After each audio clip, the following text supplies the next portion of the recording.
రైతాంగ ప్రజలందరికీ నమస్కారాలు.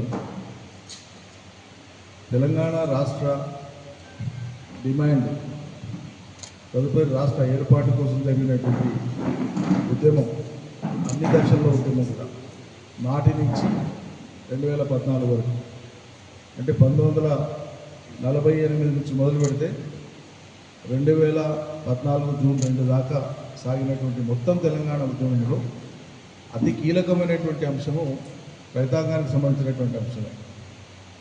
ఆనాటి సాయుధ రైతాంగ పోరాట అంశాలైన ఆ తదుపరి ఉపాధి అంశాలైన 1969 ఉద్యోగుల విద్యార్థుల ఉద్యమాలైన ఆ తదుపరి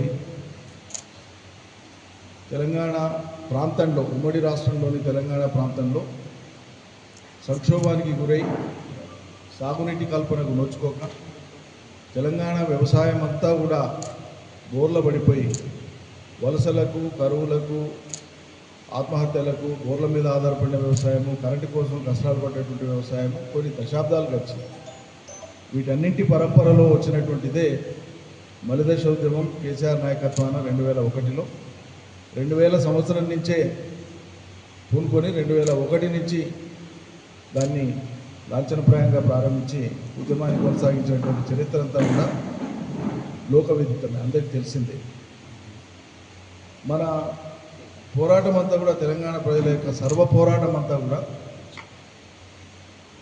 కృష్ణానదీ జలాల్లో, గోదావరి నదీ జలాల్లో ఈ రెండు నదులకు ఉండేటువంటి అన్ని ఉపనదులు కలిపి ఈ రెండు నదుల్ని కృష్ణా గోదావరి నదులుగా మనం పిలుచుకుంటాం. ఈ నదులలో ఉండేటువంటి నీటిలో న్యాయమైనటువంటి మన వాటా కోసమే మనం పోరాటం చేస్తాం. సమైక్య రాష్ట్రంలో ఆనాడు డిమాండ్ చేసింది కూడా అదే. ఇన్ని ప్రాజెక్టులు కడుతున్నప్పుడు తెలంగాణ ప్రజల కోసం కట్టాల్సిన ప్రాజెక్టులు ఏవి, తెలంగాణ ప్రజల కోసం ఇవ్వాల్సిన సాగునీళ్ళు ఏవి, తెలంగాణ ప్రజలకు తమ న్యాయమైన వాటా ఎంతనో ఆ నీళ్ళలో తేల్చి చెప్పండి అని చెప్పి కొన్ని వందల వేల సార్లు కేసీఆర్ కానీ తెలంగాణ వాదులు కానీ ప్రశ్నిస్తూ వచ్చినారు సమైక్య ప్రభుత్వాన్ని.